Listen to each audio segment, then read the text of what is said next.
Thank you very much for joining us this evening for this webinar. It's a jobs info session and it's all about teaching in Shanghai in 2022. And I am delighted to be joined by James Johnson from Giraffe Inspire. Thank you, James, for joining us this evening. Thank you, Rosie. Thank you for having me. And just to introduce myself, my name is Rosie Mansfield, the Managing Director of Premier TEFL. We're based in Ireland and we have loads of internships and job placements all around the world. And we have the beautiful base here in County Cork in Ireland. And James, where are you based this evening? East Yorkshire in England. Lovely. Very small, sleepy town. That's one of the best things I think about the situation we're in now is that we can connect with amazing people all around the world, and I'm sure you guys are based all over the place too, but we can have this conversation together and share all this information without leaving the comfort of our own home. So that's super. Okay, in the next 30 minutes, James, you're going to share with us something very exciting. And the reason I think that there is so many people with us today is because China has off the cards essentially as a destination, certainly for the last 2 years. And many people are aware of a policy change in education that happened during the summer last year. And just in a nutshell, tell us, is China a destination that we can still teach English in? In a nutshell, yes. It's been a very traumatic time for the industry in China, for any business owners, for anyone involved with the industry in China. But we are still alive. There are other companies that are equally still alive and looking for teachers. I'll explain in more detail what exactly the policy means, because this is where I think the misinformation, the misunderstanding has kind of come across. But basically, yes, it is possible to get to China and start teaching. Great news, great. So look, let's start, let's kick off. Tell us about James and tell us about your path, how you ended up from England heading over to China. Just give us that backstory. Okay, well, I'm going to reveal my age, right? So, I'm James. Kids, colleagues know me as JJ, and I graduated from university and then took my TEFL qualification in 2009. And for any of you that are old enough to know, I suppose 2009 wasn't a really great year. There was the economic crisis, jobs were hard to come by, and for myself, coming out of uni, coming back to a sleepy town, sleepy village in England, it wasn't a good time. My parents were working abroad at that time, and I didn't want to work in a supermarket. I didn't want to stack shelves. I wanted to have an adventure. So basically, I had to ride my bike to the library. I didn't have the internet, no smartphones at that time. Not everyone had. So I'm going to the library every day, searching for jobs.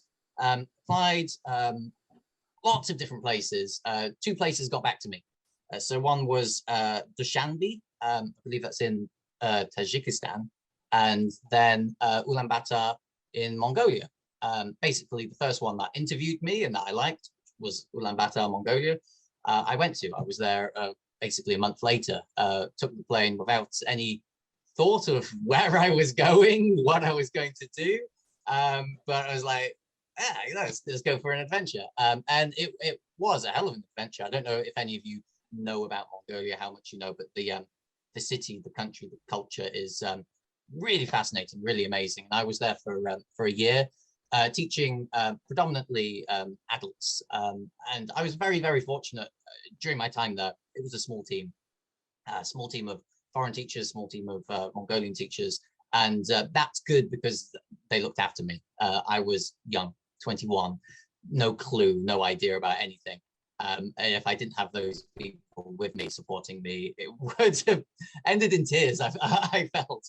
But they helped me grow, they supported me. And then I decided I wanted a different challenge. So moved to Shanghai, China. Now, what was interesting about that move was it was harder to transition in Shanghai. My first week, I probably shouldn't tell you this, but the first week I was there, you know, I just wanted to leave. I found it too overwhelming. It was too much. The food, the people, the size of the city, and also the company that I arrived with didn't really look after me. A sentence that stuck with me for a long time was one of the teacher managers saying, "Oh, it's sink or swim with us. You either make it or you don't. If you can't cope, then leave." And this was after me approaching the manager saying, I'm struggling. I'm not finding it easy in my first few weeks here. But I stuck at it. I got through, and then eventually I bumped into Giraffe.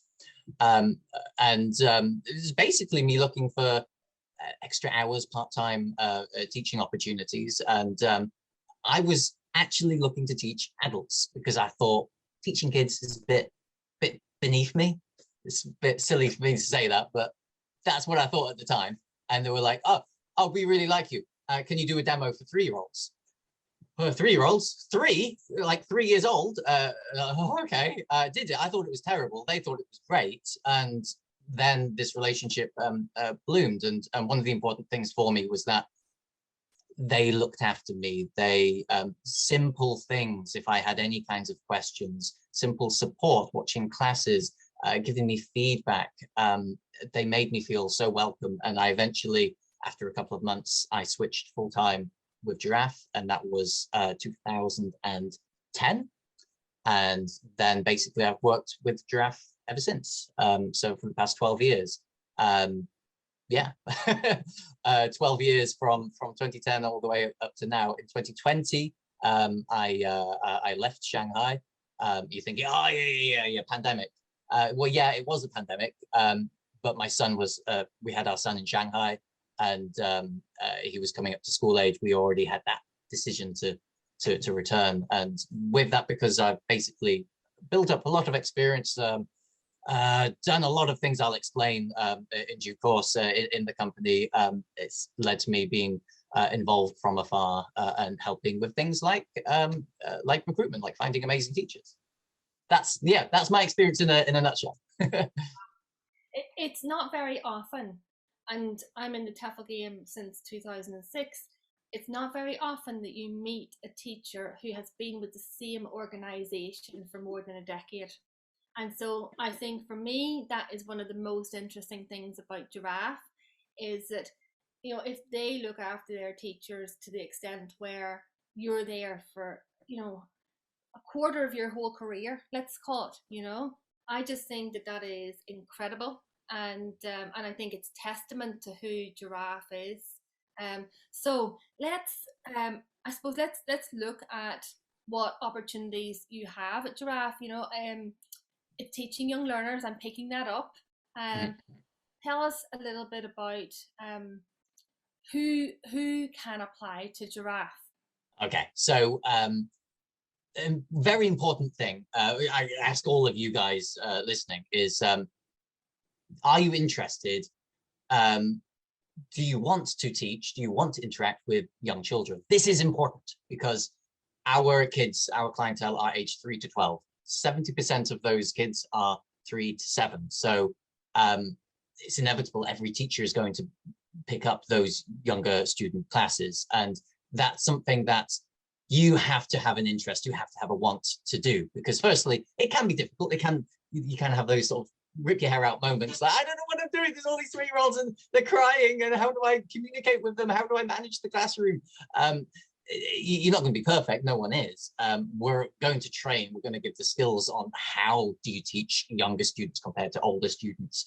But you, first and foremost, you've got to have that desire to want to learn. You have to have that desire to interact, to teach those kids. So that's one very, very important part for anyone that's interested in this is, are you interested in teaching younger kids? And with that, teaching younger kids, what kinds of qualities do you need? Well, you need to be enthusiastic. I'm probably picking this up from me now, right?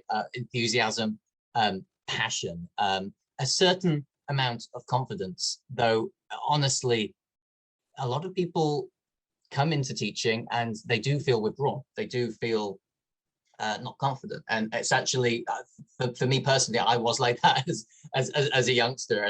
I told you in Mongolia, a fresh-faced 21-year-old, I had zero confidence. But teaching does help you to build that. And if you are willing, then you can overcome that. And teaching young kids is is a perfect place to do that. But having those kinds of qualities really, really important. And for us, we're looking for those qualities. You have to have all of the other things, all of the documents that we'll explain. But you need to have those qualities. You need to have enthusiasm. You need to have energy, passion, and a desire to teach young kids. But beyond that, we're also a company. We're also a business. We're an after-school training center. We're not a mainstream school, right? So there's a lot of things that happen outside of the classroom. And with that, as an employee, being a good communicator, being open to feedback, open to training and assessments, because we do a lot of that. We demand a high level from our teachers and push our teachers to the topmost level. You need to be creative. You need to be a team player, because we have so many projects going on that we want people to be involved with. We want people to contribute to Giraffe in that way. So the opportunities in Giraffe as a teacher, first and foremost, as you stay longer with Giraffe, there are a lot of opportunities that come across internally. So we do internal positions for mentors, for vice managers, managers, for trainers, also people working in our brand innovation department, working on service strategies, marketing strategies. Yeah, that maybe answers a few details. But in terms of qualities and the position, ESL teacher, an English teacher, with enthusiasm, with that drive, that wants to teach young children. Excellent, excellent. And so, before we talk about the actual positions themselves, you touched on a key point. So we've talked about the attributes that people need, but to teach in China, it's quite a firm line in terms of the requirements that you have academically and where your passport is from. So if we could cover that next, James, if we could talk about what are the paperwork tick boxes that we need to have for anyone who would want to apply for a position with Giraffe. Right. Okay. So you guys, I'm guessing, will all have some sort of idea on this. So there's 4 key documents that you need to have in order to gain a position. Your degree, your 120-hour TEFL certificate, background check, and a health check. Those 4 documents need to be authenticated and notarized. Now, it never used to be this complicated. It used to be just, do you have a degree? Not even that before. For me, it was just, do you have a passport? Go in. But it is stricter in that regard, and this can be time consuming. We do have a document specialist, and most good training institutes have a document specialist that work with you to make sure that your documents get authenticated and notarized. You need to be a native English speaker. It's a horrible phrase to use, but it basically meaning a passport from the UK, US, Ireland, New Zealand, Australia, normally South Africa. Unfortunately, at the moment, it's very, very difficult to process South African applicants because the embassy is shut in South Africa. This is always an ongoing process and is related to COVID, but the documents are those 4, and it hasn't actually been made any more difficult from COVID. It's only what the school can provide, which you may also have heard of this, the PU letter. So as long as the school can provide a PU letter and you have those 4 documents, and you're in a country that has the embassy open and taking in applicants, then the application process is pretty straightforward. Yeah, and I think people might have, if you've been thinking about teaching in China and reading on forums or the larger Facebook groups, you might see people talking about this infamous PU letter, which is an invitation letter. So yeah. For anyone who isn't aware, you can't just rock up to China and just land without having the correct visa for your purpose of your visit. And so if you're going to with the intention of work, you need to have a Z visa. And to get that Z visa, you need to be, which is a working visa, you need to be invited by an employer. And so that's typically the school. And in the past, obtaining a visa invitation letter wouldn't have been tricky. But we see a lot of people talking about that now, James, don't we? Yeah, yeah, Can you tell us a little bit about the changes that have happened yeah. and these PU letters?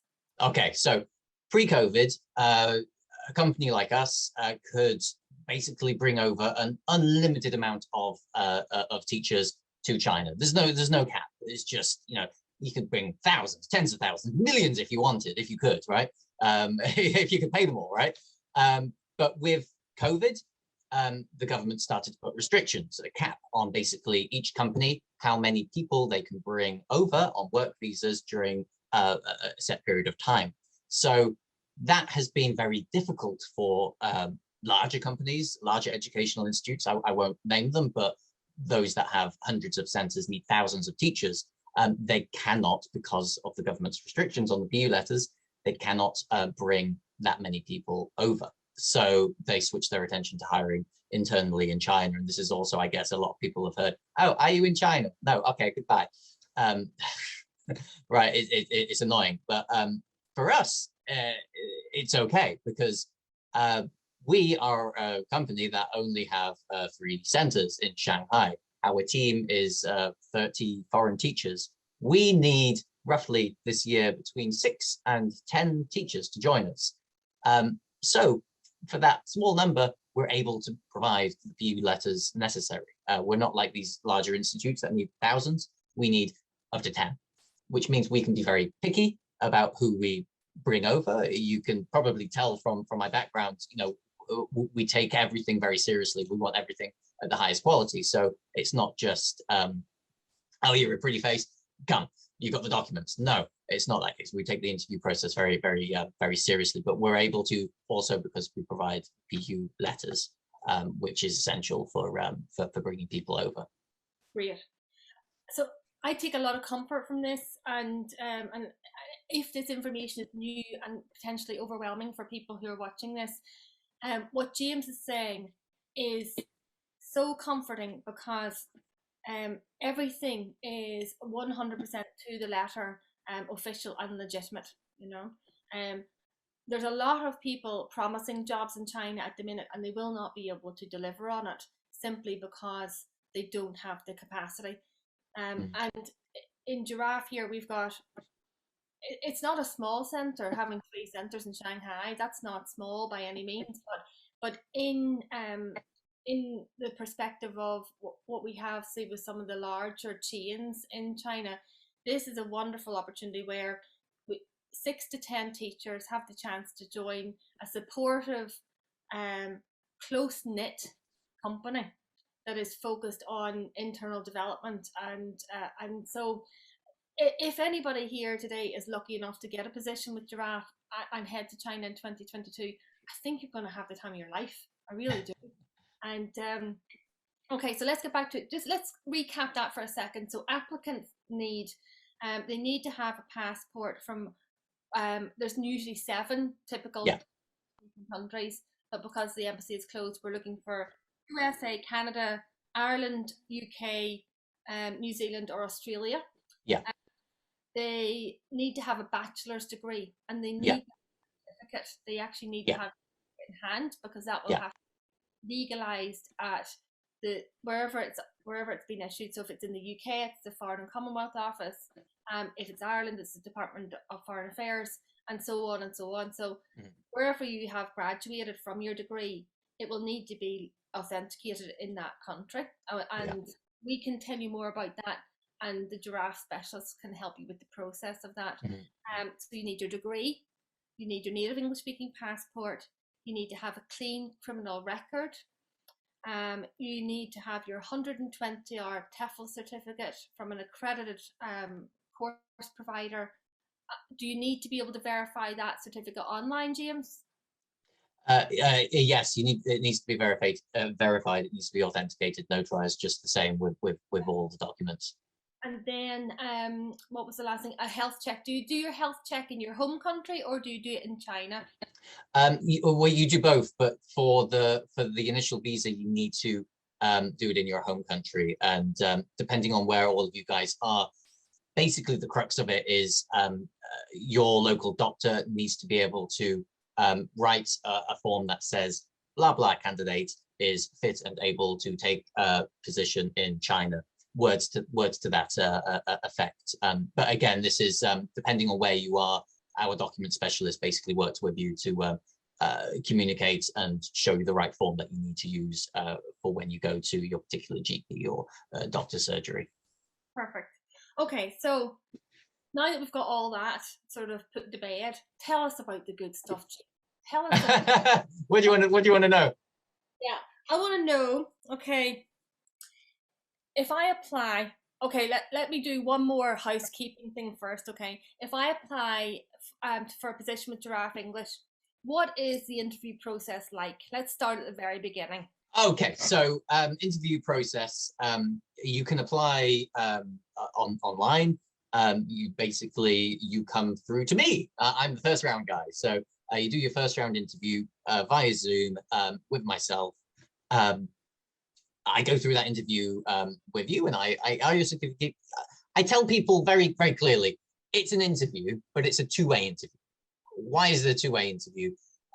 We want to know, basically, are you the right fit for Giraffe? But equally, you should take this interview seriously, and is this the right school for me? You're potentially going halfway across the world. You're going to go through quite a lengthy process in getting there and getting set up and starting a new journey. It's not something like you're going to be starting next week. So asking the questions that are important for you, right? Whether that's about the work environment, the management, the schedule, what it's like living in Shanghai, healthcare, housing.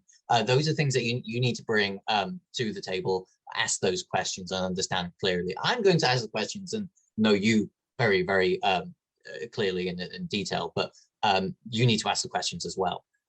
After that first round, what we require every candidate to do is an interview task, which is a demo video. So we look for you to basically record up to 10 minutes of you presenting set material that I send you to an imaginary class. So imagining that you have 13 students in front of you and you are presenting the first 10 minutes of the class to those students. Once you've done that interview task, then you go on to our second round interview with our recruitment manager, and then possibly we go on to the contract stage.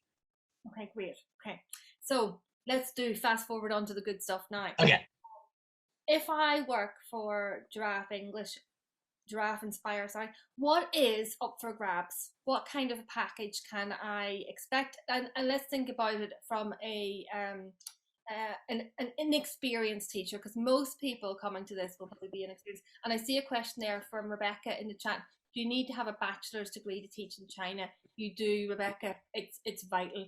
Now, if you don't have a degree qualification, at Premier TEFL, we do have other options for you, other destinations and other programs that you can apply to that do accommodate that. But it's part of the visa process to be a legitimate employee in China as a foreign English teacher.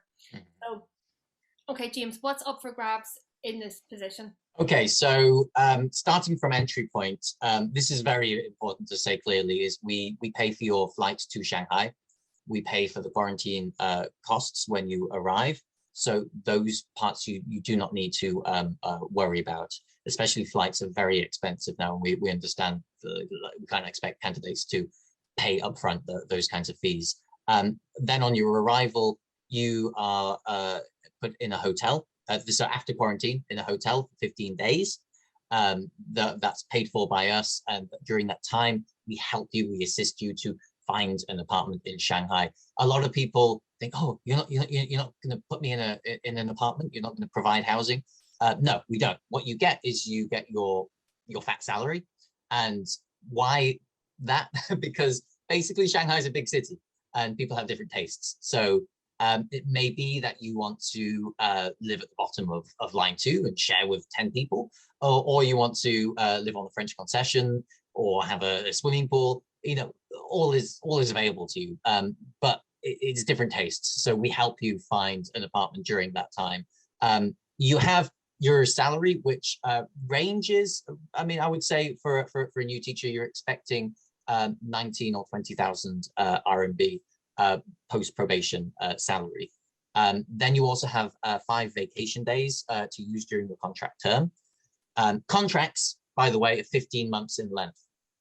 Why 15 months? Because the first 3 months we dedicate to training. So it's not a case of, I can just see names here like Nathan, Emma, Benji, Brittany, Joanna, Dean. You know, you fly into Shanghai and you come out of quarantine day 1, go teach 10 classes, off you go. Go show them what you're made of. No. Day 1, here's your mentor. Here's your training schedule. Here's your manager. You do trainings, you observe classes, you demo classes. And then when you've gone through that period up to 3 months, you start to take on classes for yourself. So that's really, really, really important to explain. And also, and I think when you say the good stuff, we like to say about the money, what things do I get? Give. Actually, that's one thing for all people that I've seen go through Giraffe that they've said, this is something that was really important to me. Receiving the training, receiving the support at the beginning, and not being thrown into the fire in that way. So it might not seem like it's not money, it's not something tangible, but for your whole experience in your professional development, I think is very, very important. Emergency insurance plus you get all of the national days, paid holidays, so Chinese New Year, Mid-Autumn Festival, Dragon Boat Festival, such as those. Yeah, the good stuff. Now, there's a lot in that, and I'm going to ask you to rewind a bit. Okay? Yeah. You pay for people's flights up front to get them to China. Yes. That's pretty old school, and what I mean by that is, 10, 15 years ago, schools in China used to do that for people. And then it became, it didn't happen anymore because a few times teachers would come on the free flight and then they would leave, and they go, they just use it as a free way to get to Asia. But I think that that's not a common inclusion nowadays. You do get flight reimbursements, but the teacher would normally have to undertake the cost of getting out there themselves. The same with the visa.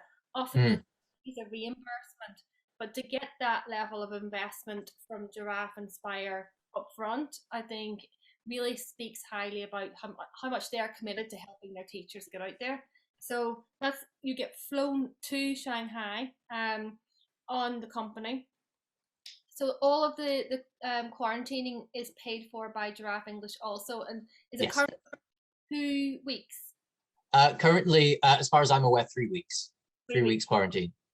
Okay. It's quite lengthy, but it's changing all the time. And I mean, at one point it has been that there's been no direct flights into Shanghai. For foreign visitors would have to stop in Xi'an, Chengdu, quarantine in that city, and then fly on. But these things are changing, and I do expect with the Beijing Olympics, and then after the Olympics, the Winter Olympics, things are probably going to change, whether it's the length of time or where quarantine happens. But we pay for those, and we make sure that we're in constant communication with you. So it's not a case of you fly in and then that you don't hear from us, you don't see us. We'll be talking with you. We'll be there. We'll be on the phone. We'll be on WeChat. We'll be emailing you during that period. Yeah. And I think that brings a lot of comfort to people, because we have ourselves at Premier TEFL sent out quite a few teachers to South Korea, Thailand, and Argentina in the last couple of months, and paperwork is lengthy, and then organizing your quarantine. When they're going on those programs, the teachers individually pick where they quarantine because it's slightly different. This feels like such a full supported package that applicants, once you get offered a position with Giraffe, you're on the pig's back. It seems fantastic. So you get there, you do your quarantine, that's all covered, and then after that, once you emerge from quarantine, having done yoga, meditation, and loads of hotel room for 3 weeks, you emerge and you've got another 2-week all-inclusive stay in a hotel. Yeah. Is that so that teachers can get orientated and then do some visits to apartments and things like that? Yeah, so the hotel stay is, just just firstly, you've just arrived. People have come from, different locations. Some people not far, maybe just from Thailand or from South Korea. Other people from the States, Canada, UK, long flights, right? So staying in the hotel, that's fairly central, close by to our main HQ, to let you get acclimatized, get rid of the jet lag. We meet you, take you for breakfast, take you for welcome lunches, welcome dinners. That's important in that way, just to let you settle down. But then, yeah, more importantly is, okay, we need to help you find an apartment. We need to decide, what do you want? What do you like? So 15 days is probably about right for finding an apartment. Shanghai has a lot of choice, and it's just a case of you knowing what you want, whether you want to be in a particular location, whether you want to be close to the center that you're being assigned to, whether you have a style of place, like I mentioned, French concession, or you don't care. You just want to find it, right? So we help you walk around the different locations, go into the agencies and look at apartments. And it's such an easy thing to rent an apartment in Shanghai. I mean, you can think, oh yeah, I'm going to do it today, and then by like 10 o'clock in the morning, you find yourself with the keys. It does depend on the landlord sometimes, but often it is that quicker process in Shanghai. Yeah, great. And do most people rent on their own, or do they like to share? Is there a norm for people coming out? Okay, some people like to share. It's really a mixed bag, I think. Yeah, some people like to share. Some people like to just be on their own. That does bring up a good point, though. Actually, I should mention, because people do worry about money, right? Do worry about costs. So I would say your biggest outgoing is going to be your apartment, for sure. Now, when you put down the deposit for an apartment, you think, oh, it's quite a lot of money. You maybe don't have that to take out with you to Shanghai. So we do offer people advances on the salary so that they can meet that cost if it is difficult. Now, obviously, if you can do it yourself, then that's great. But if that is a concern of yours, you are able to do that and then pay that back over a 3-4 month period as you start your contract. But yeah, it is a mixed bag. And there is one good website I can recommend to everyone called smartshanghai.com, which basically lists real-time apartments that are up for rent. Some of them shared, some of them either just looking for single occupancy, some with multiple rooms, some just single rooms. It does tend to be single rooms are easier to find than the multiple rooms, but then people are always looking for new housemates for those bigger, larger apartments. Yep, I hear you. Okay, so I have a couple of questions in the chat here, so I'm going to fire these at you. Is there an age requirement? Is there a minimum and a maximum age requirement for candidates? And that's from Edward. He said he's getting information from a few different sources. Okay, so 21 is minimum. So that's basically you've graduated with your bachelor's degree. So 21 is minimum. Maximum, the last time I checked, was either 60 or 65 for the maximum age range. They do change that slightly whenever they feel like, the Chinese government, but you can say safely 60 is the maximum. Okay, and another one, has China begun issuing visas again? It was my understanding that they were postponed largely due to the Winter Games. Yes, they're issuing visas, not tourist visas, work visas. Yes, we had one girl come out to us, Corey, when was it? July, August last year. So they are issuing visas. You just have to have documents. You have to have the PU letter. You have to have had everything go through the Shanghai Work Bureau, and you need to be at the embassy to process it. And just give me 1 second there, James. Will you take over for a second? Yes. Let me take a look. Okay, I think that's all. Feel free to type in any questions, guys, that are popping into your head. Oh, does Giraffe have a curriculum that all teachers stick to, or do we plan our lessons? Excellent question, Dean. So the curriculum itself comes from Taiwan. So you can see the giraffe head there. Giraffe is a brand that's, if you ever go to Taiwan, it's everywhere, literally everywhere. It's like Co-op or 7-Eleven. It's like every little street corner apartment complex, but quite small on scale. It's been franchised out in mainland China for the past sort of 15 years, and we are much larger on scale. But all of the curriculum comes from Taiwan. Now, the curriculum itself is very, very basic. So let's just say for a young class, 3 to 4 years old, you will have to hit these objectives. So vocabulary, teaching 3 vocab words, a sentence pattern, and letters, alphabet letters. So the tracing, the sound associated words. Now, what do you need to hit as an objective? Students need to recognize, understand, and use that language, the vocab, the sentence pattern, and the letters. So what we don't give you is we don't give you a step-by-step plan, like how do you reach that objective? What you're expected to do is create your own lesson plan. And we teach you how to do this in the training period. But there's a good and bad to this, right? The good is that you get to explore yourself as a teacher, right? Your creativity, your style, you can bring that into the classroom, and that's something that we completely encourage everyone to do. The negative is, yeah, time consuming, right? You can't just pick up the plan and walk into the classroom. You've got to create it. You've got to have some pre-thought as you're doing the lesson planning. But that is basically true for all of our curriculum as you go from 3-year-olds up to 12 years old, and even including we have a drama program, public speaking program, happens on the stage behind me. It's the same. So you have the objectives, but the way that you plan the lessons completely up to you. How long in advance should one apply for? That's also a really good question. So it is a little bit time consuming. I won't lie to you at all. The 4 documents, getting them authenticated, notarized, getting them put through the work bureau in Shanghai, coming back to you, then going to the embassy. A good case scenario, anyone that we sign a contract with right now, we expect to arrive probably May time. Best case scenario.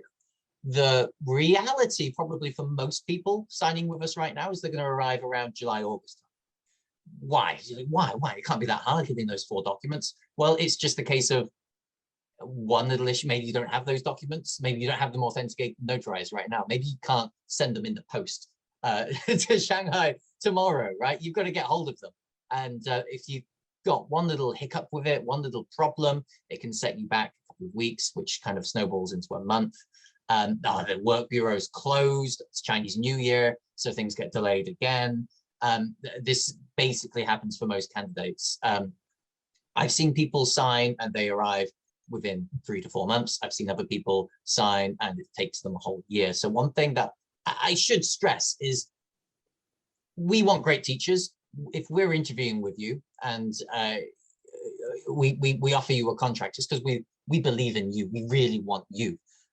We don't have 100% control that everything's going to go smoothly, that everything's going to go okay, and it's going to go to the exact date that you want it to. So do make sure that you're covered, in terms of your employment, like right now, can you last for 3, 4, 5, 6 months before taking a position with us? I think that's very important, and that's just respect on both sides, right? We're going to work really hard to get you over here, and we're going to put so much time and investment into you. But equally, make sure you're covered. Make sure that you are okay for the duration, the process of applying with us. James, I have a 30-second countdown now going on. Yes. We are at time, and there's a ton of questions here coming through the chat box. We've got 30 seconds left, and then we actually have another class starting at 7 o'clock. So we've got to get out of here so that our Zoom class can take place on our level 5 course. Let me just see here if I can quickly go. Nathan wants to know how it is. I can answer those last 2 there. So, 我的中文还好，我可以说中文. I lived there for 10 years, so 10 years, so I can speak quite well. And all of you have the opportunity to as well. I was rubbish with languages, but put your mind to it, you can do it. Shanghai is not an expensive city. housing is affordable. The biggest expense, the thing you need to watch out for, two things: schooling. So if you have kids, then it can be expensive. Think about this in detail. Also, healthcare. You cannot get treated in a mainstream Chinese hospital. You get sent to the international clinic, no matter if you have a Chinese partner, speak Chinese, whatever. No, international clinic. That's very expensive. What we really encourage everyone to do, we give the opportunity, is to opt into a health insurance plan. So we give you emergency cover, but what if you want to go to the doctor? You need to have that health insurance, right? So you can opt in, and basically you have a deduction. It's around £50 a month, comes out of your salary for having a 70% insurance coverage. But that's the most important one to know: healthcare. Everything else is so affordable.